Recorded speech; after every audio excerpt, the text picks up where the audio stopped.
Hi, this is Brandon Crooks. This is my informative speech. Here's my audience. How likely are you to consume genetically modified food? Likely you consume it every day, as 60 to 70% of all food consumed in the U.S. is genetically modified. 90% of all soybeans and corn grown in North and South America is genetically modified. All high fructose corn syrup, or sugar found in most processed foods, is genetically modified. The Encyclopedia Britannica defines genetically modified organisms, or GMOs, as organic material that has been modified by specific engineering. GMOs aren't bad. They're great for the health sciences, medicine, cloning, drought-tolerant seeds. The GMOs I want to talk about today are specifically in agriculture, and they're herbicide and pesticide resistant GMOs, or seeds and plants that are resistant to large amounts of insect and weed killer, resistant to Roundup. Which one of these two, made fresh cut natural corn, canned corn, or potato chips, has not been sprayed with Roundup? It's actually the potato chips, as they're non-GMO certified. GMOs are said to be safe, but the debate still rages on. The GMO testing that's been done in the studies, a lot of that is done by the chemical companies, not agricultural companies, that produce these seeds. I liken it to when the tobacco companies did the studies on cigarettes and smoking in the 60s and 70s. Some of the concerns brought up by the non-GMO Project.org and the Institute for Responsible Technology include health concerns and increased allergies when consuming GMO products.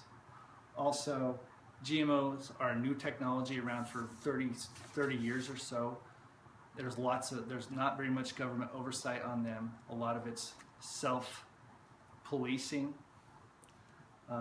GMOs have created super weeds and super bugs that are resistant to increasing amount of poison, so they have to be modified yearly, and more poison has to be sprayed on the crops. The yearly modification requires farmers to not be able to practice sustainable food practices, as they have to buy new modified seeds that are patented differently by the chemical companies. And then you've got the contamination from the large amounts of poison and Roundup that's sprayed on the crops, and then the rainwater, the irrigation, goes into our aquifers and our rivers and our lakes and drinking water. So what should we do? There's debate on the safety, and there's concerns both ways. Why don't we label GMOs?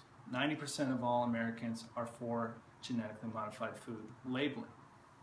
The reason it hasn't happened is politics. Lobbying for millions and millions and maybe billions of dollars by the chemical companies has prevented any laws for GMO labeling from passing. Currently, there's a law that passed the House of Representatives, but not the Senate, that will make it illegal for any states to require GMO labeling. 60 first world countries, including all of the European Union, require GMO labeling. They want their citizens to know what they're ingesting in their bodies, and felt like it's a good idea. What does the US know that the rest of the world doesn't? The GMO debate is going to rage on. There are good GMOs for medicine. When you hear the word GMOs, there's been a lot of studies about them, and a lot of that is for the positive ones.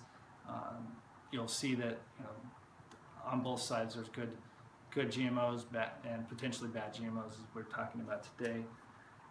The one thing that's hard about GMOs is they're hard to be avoided, and there's in so much food. All processed food, unless you're going to go 100% organic, you're not going to be able to avoid GMOs, and organic is hard, just with not all grocery stores have it, and the time and the money it'll take.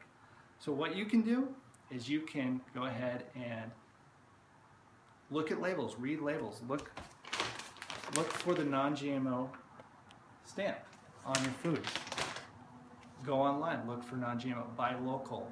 You can also write your congressman or senator to try to get laws passed that would require labeling. And with all this, and you being aware, let's try and ingest less weed killer. Thank you.